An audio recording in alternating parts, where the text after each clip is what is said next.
VSiN's Football Training Camp Week, only on the Sports Betting Network. Follow the money. That's what I always say. You always follow the money. Yeah. This is Follow the Money with Mitch Moss and Paulie Howard on VSiN. Tuesday edition of Follow the Money coming at you on VSiN, the Sports Betting Network. Stormy Bonantoni and Jonathan Von Tobel out of our usual 12 to 2 Eastern spot on Money Moves, filling in for Mitch and Paul all week long. Big show on tap as VSiN's Football Training Camp Week continues. Coming up in 30 minutes, we will have Fantasy Football Hall of Famer Paul Charchian stop by to dole out some of his skill position sleepers. He's one of a handful of great guests on deck at 2 Pacific, 5 Eastern. Chris the Bear Felica of Fox Sports is going to come give out his favorite college football season win totals. Then at 3:30 Pacific, 6:30 Eastern, managing editor of Golf Digest, Stephen Hennessy, going to help us with a first look at the Open Championship coming up this Thursday in Northern Ireland. Do we call it the Open, or is it the British Open for you? I go the Open Championship. Okay. I understand that we won the war, but I still give our former adversaries a little bit of respect in terms of what their championship is called. Fair. You know? That's fair. We'll hold off on the golf, though, until a little bit later because we do have some big NFL news that's come through in the last hour.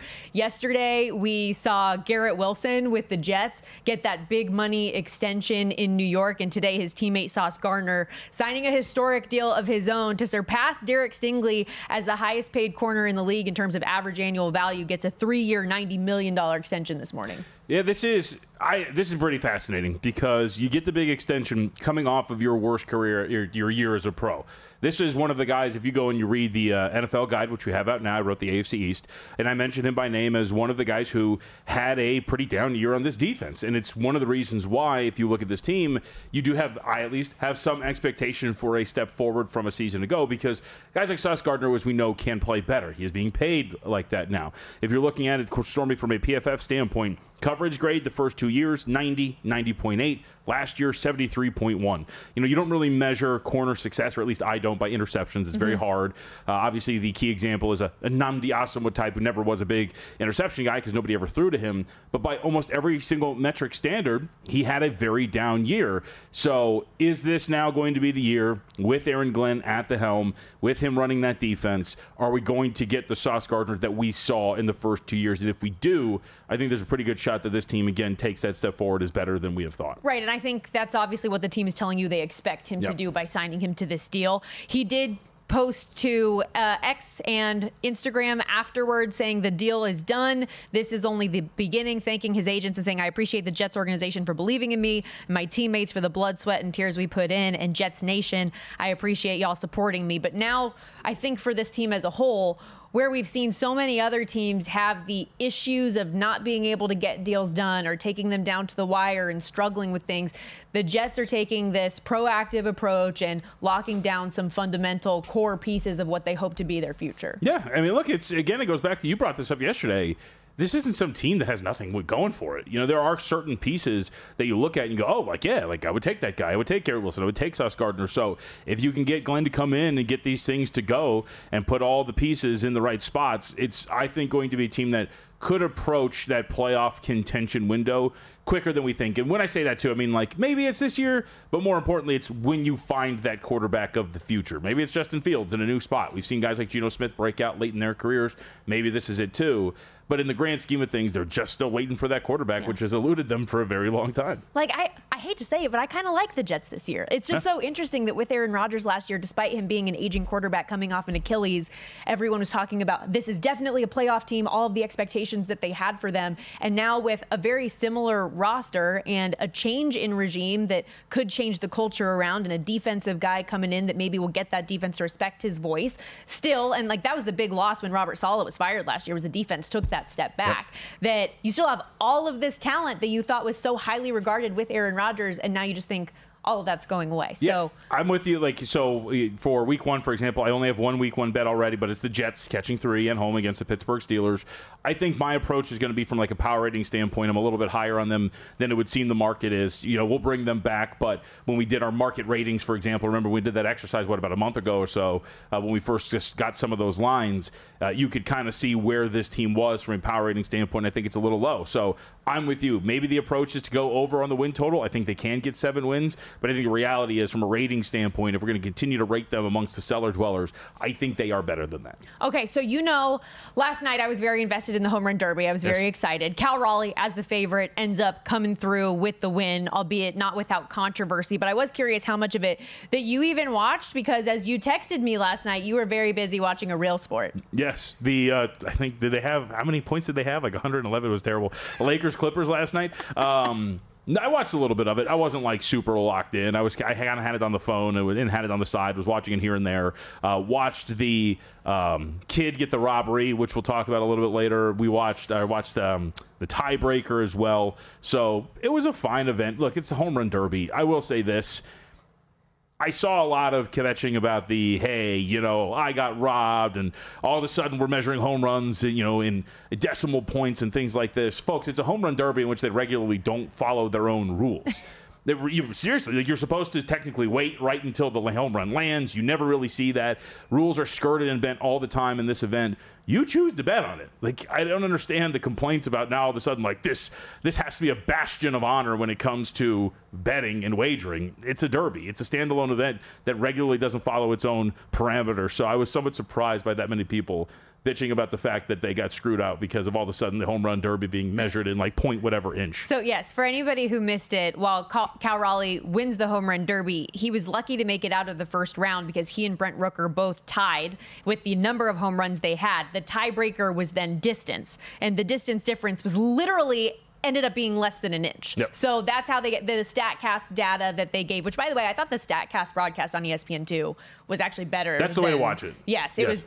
I was very entertained watching the StatCast broadcast. You actually see like the home run in its entirety versus the full split screen action you got on the original broadcast.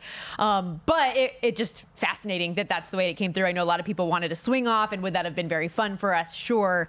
But things came through the way that it did. He ended up going on to beat O'Neal Cruz in the semis, and then Junior Caminero in the final 19-15 there. Caminero, though, by the way, 5-1 just to make the final. So a good payday for some if you were invested in that way. A lot of first round unders. The first round as a whole for home run unders came through. We did cash the exit velocity prop, though. And a couple things here. So y'all were judging me yesterday. You and Cody Decker both were judging me for saying maybe Cal Raleigh's dad being the pitcher could be a positive for him. I think they had a great familial connection there. His brother hyping him up as the catcher, screaming, "Oh yeah, you can hear it on the live match."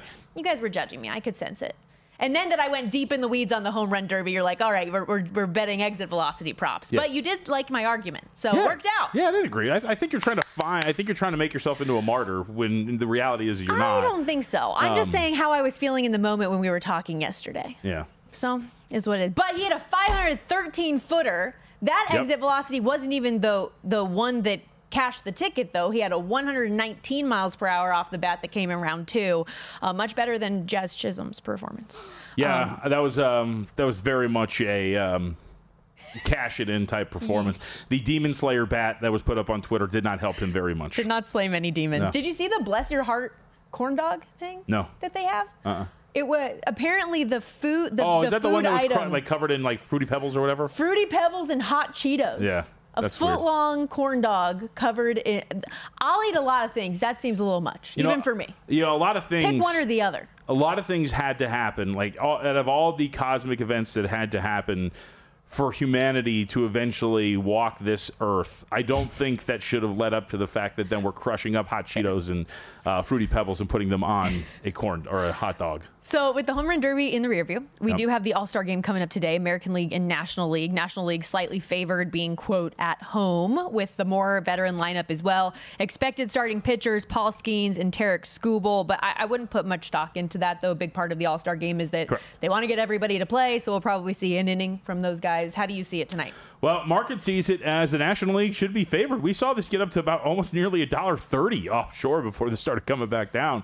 So there seems to be some love for the NL. Like you're pointing out, I guess if you're really evaluating the starting lineups, they give a slight edge to the National League given the potential green nature of some of the guys that are in the American League lineup. But, once you get to a certain point, and I think you saw this market buyback too, when you're starting to talk about nearly plus 120 in an all-star format, I'll take the other side. Like, I think that'd be a good point. Like I said, offshore got to as high as plus 118. That seems to be about a point where you're like, all right, like maybe we're crossing a bridge too far. These are still the best of the best. There shouldn't be that much separating these two teams.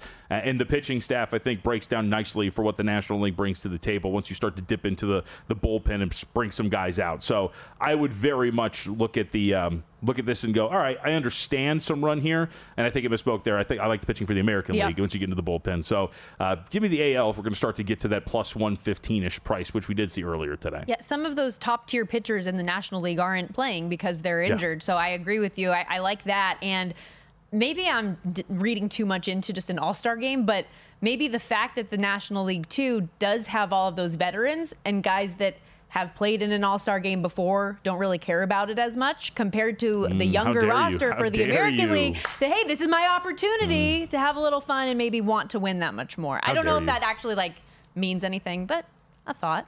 I would say we've had this conversation about all-star games in totality, like all of the major leagues. I think you can really care and put your full effort into this because baseball is like the lowest impact sport of all of these, right? So it's the truest of the all-star games. So I do think, you get to recreate the sport as close as you possibly can in the normal event. So I think the effort's going to be out there just because I don't want to say it doesn't take a lot of effort to play baseball, but it is not as strenuous to add an all-star game to your body and then the rest of the regular season as it is some of these other sports we talk about. That said, those guys were sweating in the Derby last night. Well, that looked exhausting. It looked exhausting. Run total in the game also sitting 7. The last 10 all-star games against that total of 7 would have gone 4-4-2. So a little bit of a split there. We're going to take our first time out of the day. We're just getting started here on Money Moves. When we return, the first Summer League game of the day is going to get underway in just a little bit. So I'll get your thoughts there. And as of end of day today, the Chargers will have officially reported to training camp, a deep dive on Los Angeles and the AFC West coming up.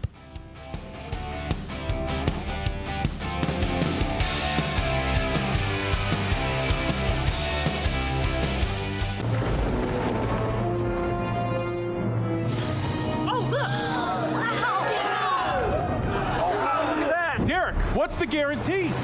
Eric? Mike, time to make history. Players in Circa Million make 5 picks against the spread each week with quarterly and full season payouts. Circa Survivor entries choose one team each week with no point spread. The last one standing wins it all. We have $21 million on the line. Are you in? Visit circasports.com for details. So, Paulie, have you had a chance to read the VSiN Daily yet? Yeah. Came in at 3 a.m. What's Bill doing up that late? Well, rumor has it starts off with a 12-hour meditation session. Then he just pours himself over film and live TV, really focusing and taking it all in. Bill's in with the biggest insiders, talking trade secrets, strategies, the whole nine, absorbing the info. And then and only then can the writing process begin.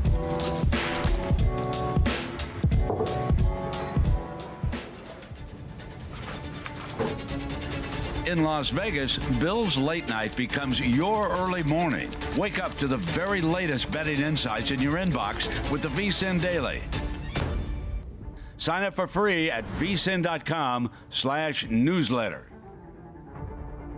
On the next training camp today, it's Win Total Wednesday. We will discuss some of our favorite win totals, look at alt win total history, and how you should be attacking betting those this offseason. Plus, deep dives into the NFC West as well as the AFC West. Chris Folica from Fox Sports, he joins the show. We'll also hit some different conferences with him. Nick and Jeff attack their running back rankings from a fantasy standpoint. Plus, we talk more NFL awards. All of that coming up on training camp today, 10 a.m. Eastern, 7 a.m. Pacific.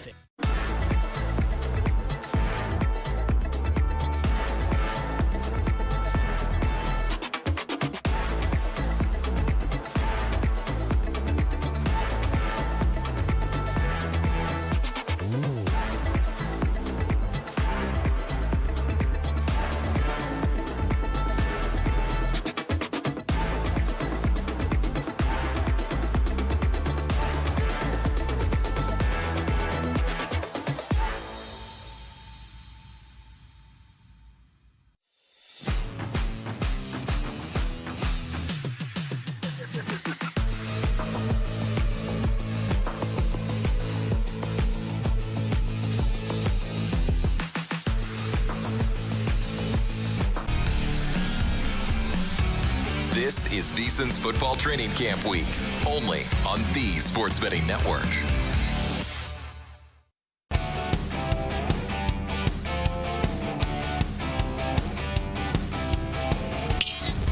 This is Follow the Money on VSiN. Summer League hoops here in Vegas rolling on today with 7 more games. We did have some fireworks yesterday as JVT was sweating on air the Atlanta Hawks. But hey, you got there. They won the game. You were not happy with it. I mean, I thought this was what this is all about. It was a lot. It's Christmas. It was a lot. This is what this is all about. This time of year. Anything else stand out to you yesterday, by the way, before we get to today? We'll get to that, I think, a little bit later from yesterday. But I will say what is interesting about today overall, as I told you, today is, as I'll call it, moving day. We have, let me see, 1, 2, 3, 4, 5. We have 5 teams that are currently 3-0. We have another 4 teams that are 2-0. Again, you only play 4, we'll call them regular season games, and then it's decided by point differential, head-to-head, all those sort of things. So as it stands right now, you could be in a scenario where, like I've mentioned, Mitch Moss, the namesake of this program, not really, but if you look at it from his perspective, he's got a Hornets ticket. Mm-hmm. The Hornets are 3-0. That's great.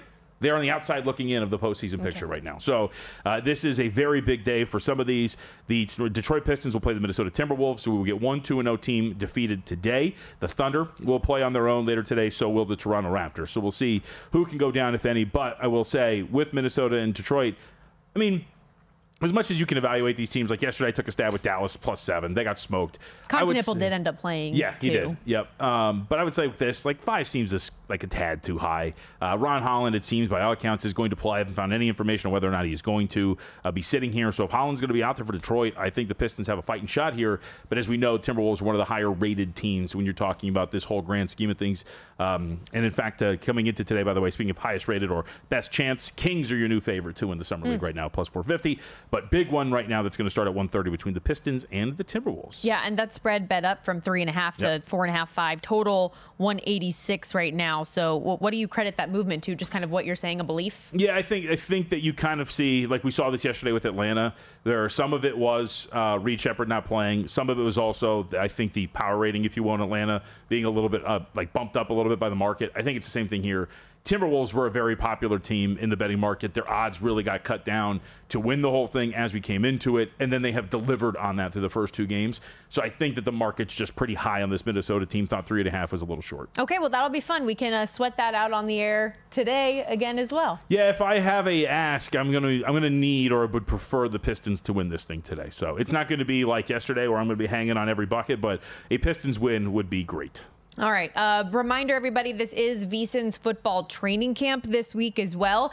And if you are serious about winning this football season, your edge starts now with the VSiN NFL betting guide, loaded with in-depth previews of all 32 teams. We've got season win total breakdowns, best bets from VSiN experts, player props, betting projections, everything you need to be a more informed bettor all NFL season in right now. You can lock in the VSiN football special for just $175. That'll get you full pro access through the Super Bowl, including every betting guide, not just the NFL betting guide, daily best bets, 24/7 video, exclusive analytics, and all the tools up at VSiN.com each and every day. This early bird pricing does end on July 31st, so get in there now. VSiN.com/subscribe. Again, VSIN.com/subscribe. And speaking of training camp, the Los Angeles Chargers are the first team this NFL season to officially open up training camp. Chargers rookies reported over the weekend, and then by end of day today, everyone will be on site for camp. Big camp day in general as well. 6 more NFL teams have rookies reporting today, officially, I believe. But the Chargers and Lions, because they're playing in that Hall of Fame game earlier, get that little early start jump.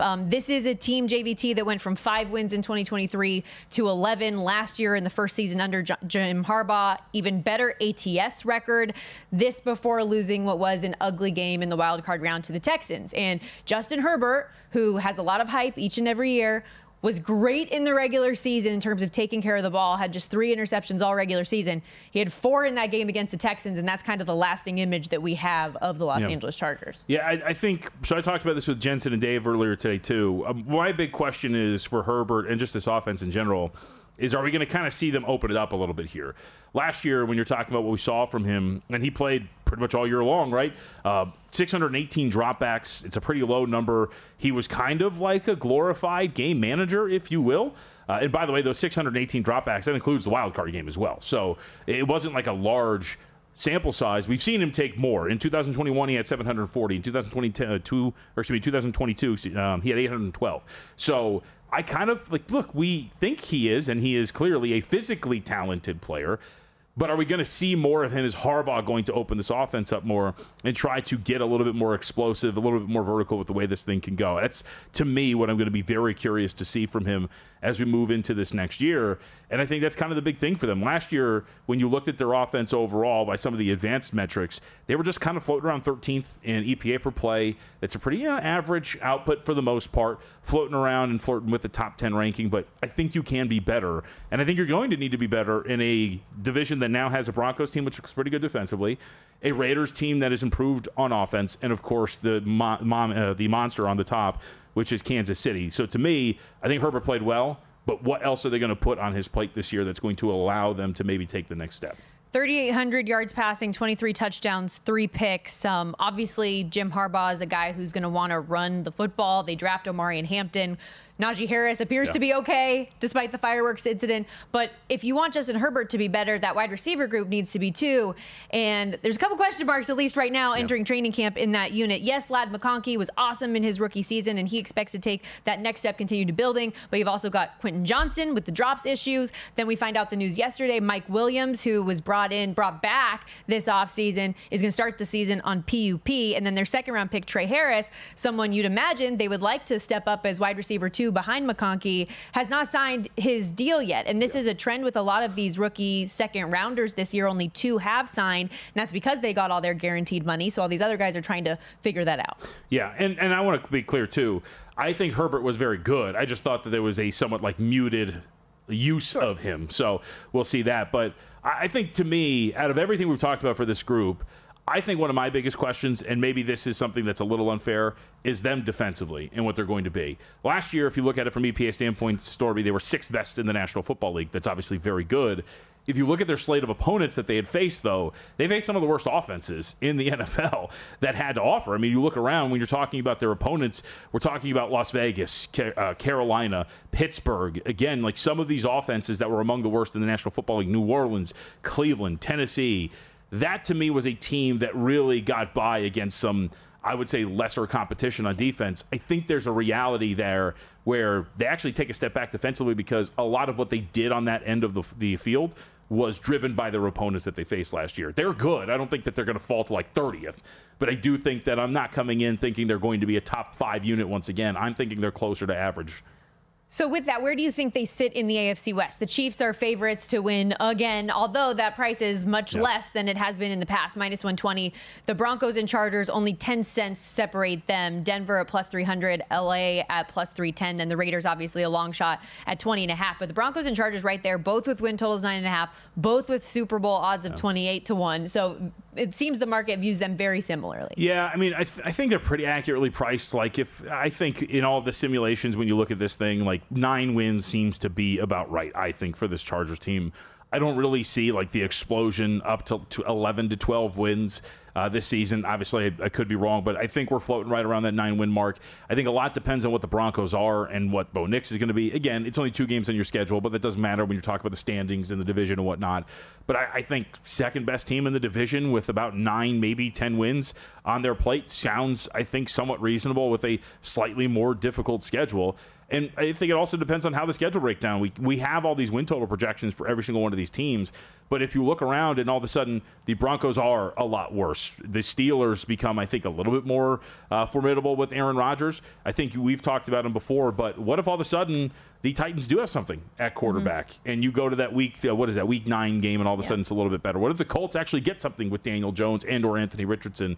I think at this point 9 wins seems a fair ask. I didn't really see any big edge there win total wise. Yeah, it is a more difficult schedule, obviously, than when they had the benefit of a last place schedule a year ago in the AFC West. They do, on a positive note, however, rank 7th in the NFL in rest advantage. They'll have at least 6 days to prepare for all but one game, and that is that Week 8 game against the Minnesota Vikings. Other odds odds, minus 140 to make the playoffs again, plus 110 to miss. We mentioned the plus 310 in the AFC West. Stage of elimination props to lose in the wild card again, plus 280 to lose in the divisional round, plus 450. But if you think they can go the distance, 14-1 in the AFC, 28-1 in the Super Bowl. And per our NFL betting guide, as we've got that big chart on the, second or third page of the guide, 14 of our experts picked Kansas City to win the AFC West again, and then it was very split between the Chargers and Broncos, 6-6. Okay. I don't know what did I pick? I don't even remember. I'll have to look. I picked the Chargers. Did you really? Other AFC West news real quickly on the way out here. We talked earlier about the Sauce Gardner extension he got. Well, the Chiefs and Pro Bowl guard Trey Smith reached an agreement of their own just ahead of today's franchise tag deadline because that was looming large. 4-year, $92 million deal for Trey Smith, $70 million guaranteed. That makes him now the highest paid guard in NFL history. The average annual value salary and guaranteed money, the most ever to an NFL guard. I think the Chargers win the AFC West as well. Okay, so we're a Chargers program now. Yes, although, as you know how I feel about the Chiefs, I think that is derived more of my belief that the Chiefs might, take a small step back. More NFL coming up next with Fantasy Football Hall of Famer Paul Charchian dropping his top offensive skill position sleepers for 2025. Don't miss it.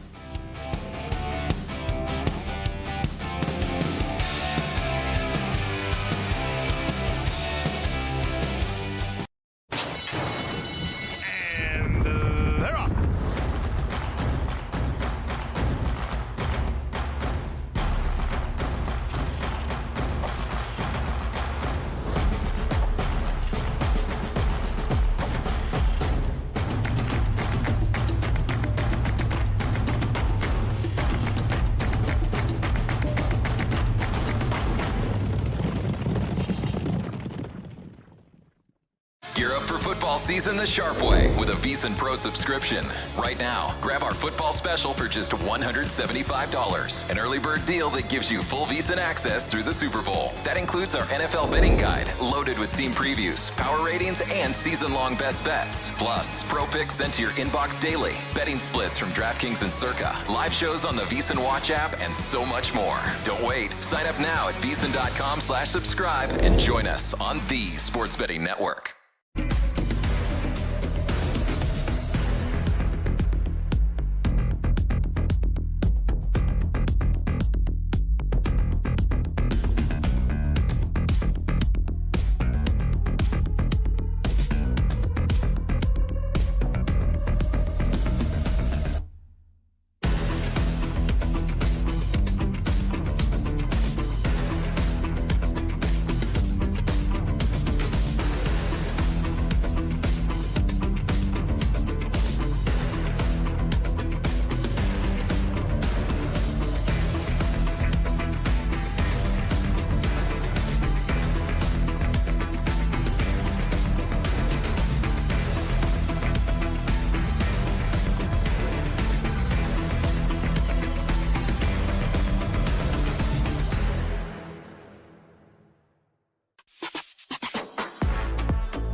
This is VSiN's Football Training Camp Week, only on the Sports Betting Network.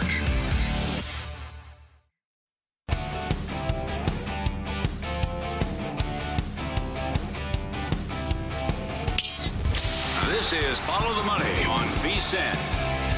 VSiN's Football Training Camp Week rolls on as we welcome you back to Follow the Money on VSiN, the Sports Betting Network. Sirius XM Channel 158 alongside JVT, Stormy Bonantoni with you in for Mitch and Paul this week. And excited to continue our NFL talk as Fantasy Football Hall of Famer Paul Charchian joined us here on the Progressive Guest Line, host of Fantasy Football Weekly and director of Guillotine Leagues at FantasyLife.com. You can follow him on X at Paul Charchian. How you doing today? What's going on?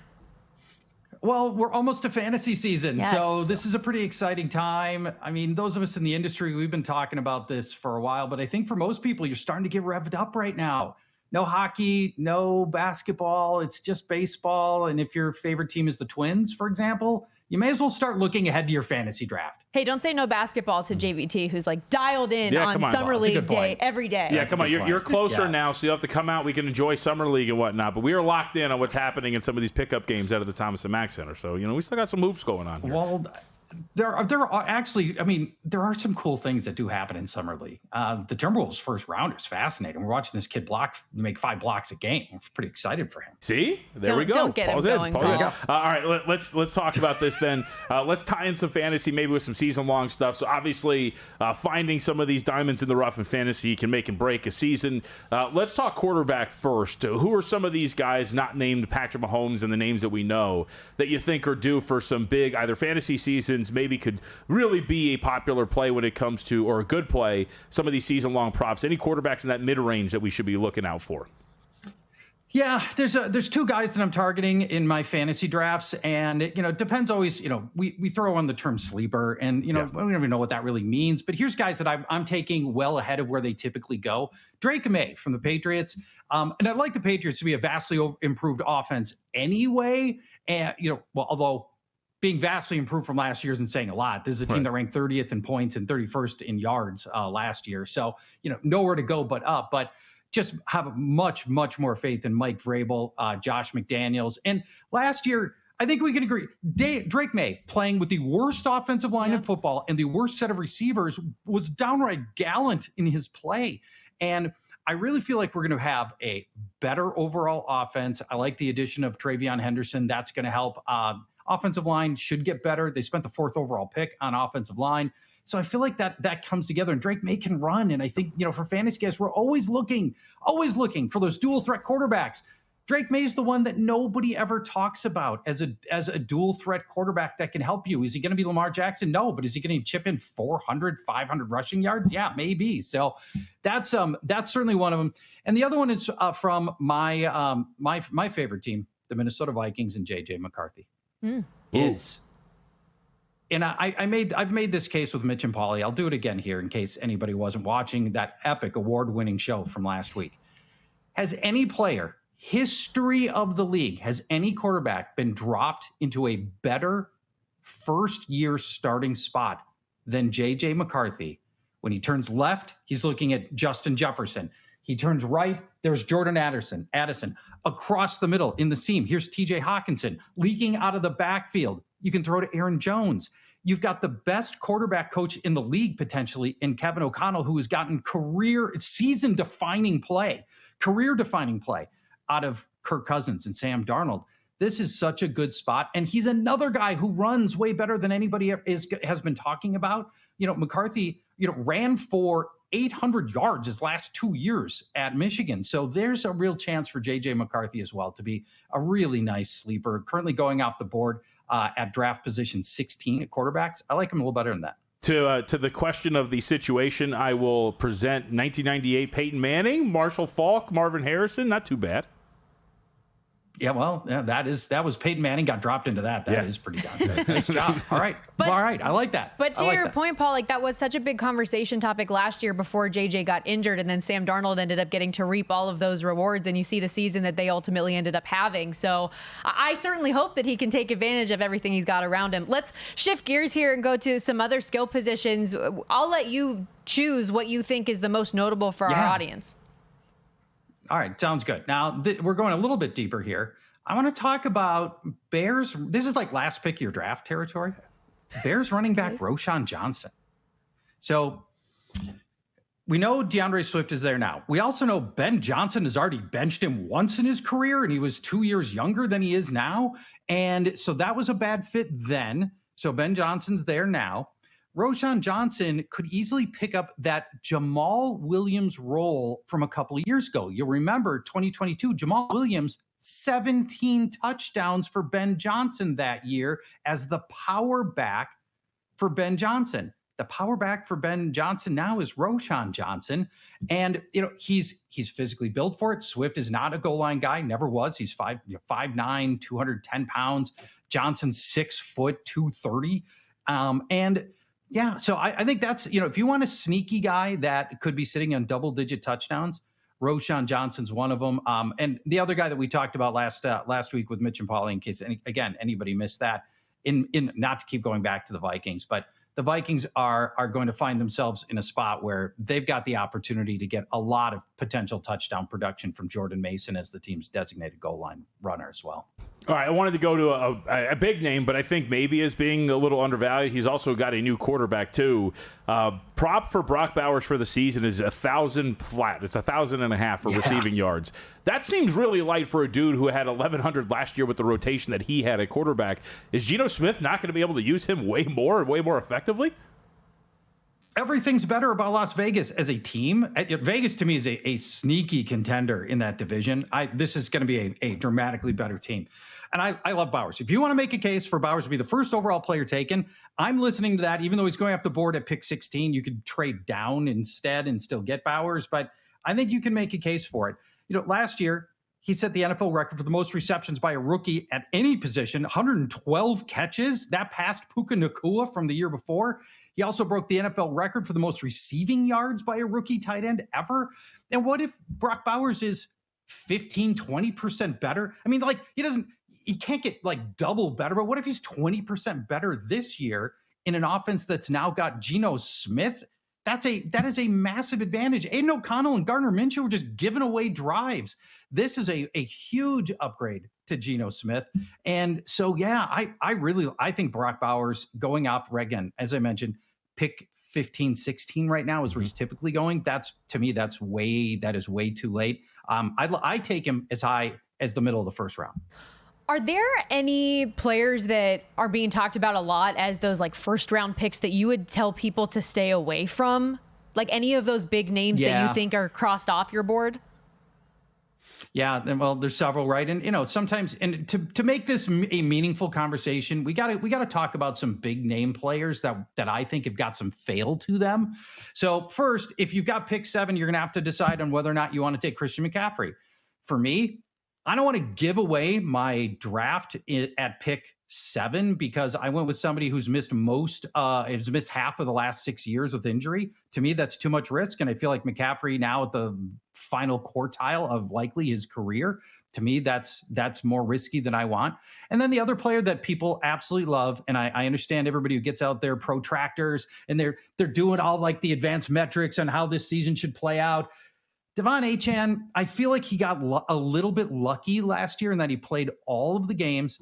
This Miami offense can come off the rails any of a wide variety of ways. Tua getting hurt, a bad offensive line, Achane getting hurt would all be critically important for him and potentially nuke his season. So as a player who's going off the board at pick 15, to me, it's too much risk. Even though Achane's a good player who catches a lot of passes, I don't want to give away my fantasy draft in the first and second round by taking people who are proven this risky. All right, let's tap into your knowledge of your favorite team's division. Yesterday, we were talking about the NFC North as a whole, and right now, I mean, it looks like it's the Lions' division to lose. They are the favorite, but not an odds-on favorite. How do you think this thing overall shakes out? And I mean, maybe it's a loaded question, but I think you talk about players that have some fail to them. I think it's Jordan Love that's got some to him too.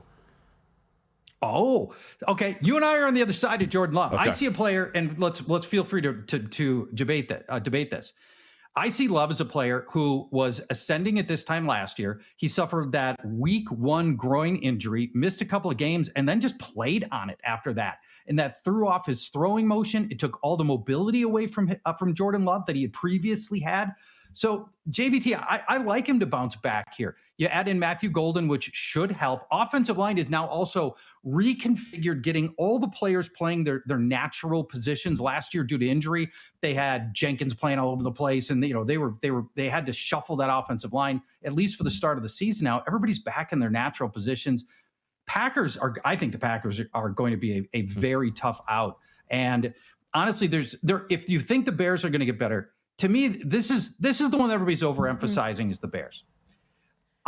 We all believe Ben Johnson's going to be good, but how quickly can he be good? Can he instantly make the Bears contenders in the toughest division in the history of the NFL? Last year, three different teams making the playoffs. Yeah, this is really, really tough, and I don't know if the Bears are going to be good enough early to be big factors there. Charch, we could do this all day, but we're up against it. Thank you so much for the time. We appreciate it. Everybody check out Paul Charchi and Fantasy Football Weekly and FantasyLife.com.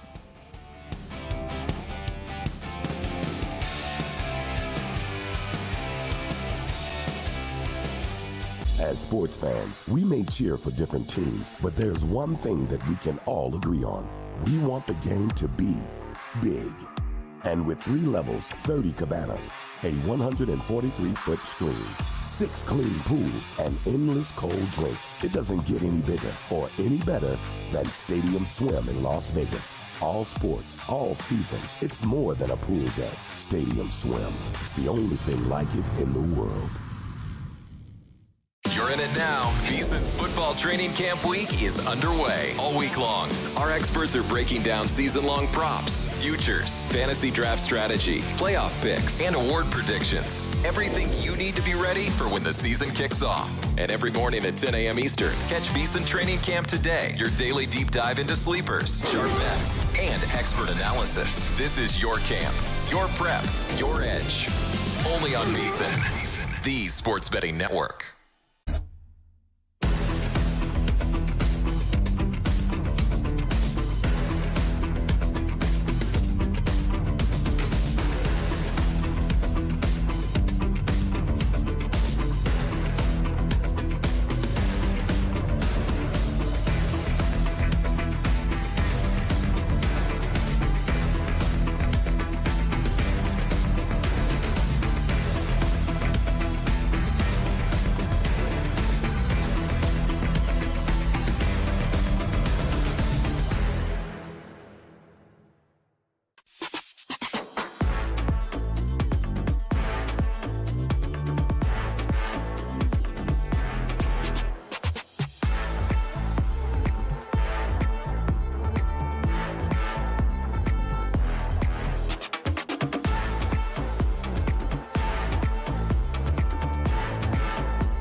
This is VSiN's Football Training Camp Week, only on the Sports Betting Network.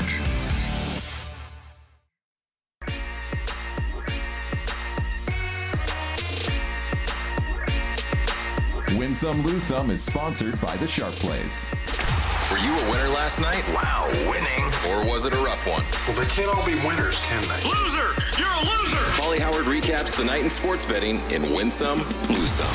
We were able to book Paul Howard yesterday. Today he was not available, so it will just be me at look, a lot of people liked it, but at the risk of alienating my co-host here, it'll just be me. I just thought, honestly, it was hilarious, but I thought it was going to last like 30 seconds. It was the full segment. I'm proud that you could keep the bid up. Honestly, Right. It's impressive. I got a lot of compliments. Go on. What do we got today? Win some. Let's go to the Summer League from yesterday. Not much to choose from. Slim pickings. Chicago Bulls taking on the Indiana Pacers. If you remember over the weekend, Pacers got bet on against the Oklahoma City Thunder. Bettors got burned, so they turned their backs on them. Bulls go from +5. They close +3.5. They win outright 114-105 against the Indiana Pacers. Heat, this was a big move. They were catching 6, closed as 2.5-point underdogs. Steam was right. Beat the Celtics outright 100-96. That's it for Winsome on the court. Off the field, and on the field eventually, the Los Angeles Chargers. How about this? We got some new unis. We got the navies right here. They also unveiled all gold uniforms as well as the resident uniform wet blanket. What did you think of the new Chargers unis? It's a little far, yes. For anybody who has watched Money Moves, I'm just not big into uniforms like this. I don't get it. For the Follow the Money audience, she poo-pooed the Arizona State new unis. So they looked like uniforms. They didn't seem that different. Cool, you got Arizona State in print on the front now. Very different, very unique. No, I think uniforms are uniforms. They're fine. There's a couple that I think are really cool. I think it's awesome that Oregon has made that their staple with the connection they have to Nike. I think that the creamsicles are very cool and unique and different and fun, but there's not like it's a Navy uniform. What do you want from me? I mean, these are reminiscent of the LT uniforms back in the day. They're very nice. They're very, very nice. They're very nice. Very much like them. I'm going to get so much hate mail now. Thank you. Also winning, Klay Thompson on the court and off the court. Now, here we are. It's a very good warm-up here. But Klay, it looks like, has a little bit of a different pep in his step here, Stormy. Why would that be, I wonder? Well, I know to you, it's because he's Instagram official with Megan Thee Stallion now. Klay has backed Megan Thee Stallion. There was a great video of her unboxing stuff. Look, he hasn't missed a shot. I wonder what's going on. Seems like he's got a new lease on life here after announcing his newfound relationship with Megan Thee Stallion. Hasn't even missed yet. All these people, better watch out. All these people were saying, like, after all the L's he's taken recently, he gets the W of all W's. No. Let's just say, if you look at Klay Thompson's history, there's a lot of W's That's in there. Facts. There's a lot of W's in there. All right, another one here. Speaking of W's, let's check it out. Dogs, quests, garbage trucks, and big sticks. And here we go. This guy's got one. Gal, maybe. I don't know. It's a pink harness. That's a big stick. Loving it. Look at him. Life on the beach. Happier. I'm surprised. Like, that's got to be heavy. That thing looks dense. And I'm not just talking about the dog. I mean, I actually am kind of jealous in the fact that, like, I wish my life was so simple that I would get joy from just getting a big stick in my mouth. I'm going to let that one simmer. Next. Lose some. Hawks, we talked about this at length yesterday. Went up from 3.5 to 6.5 point favorites. Need overtime to beat the Rockets. 111-108. Also need a ridiculous turnover at the end of that game where an inbounds pass goes into the basket and a turnover late.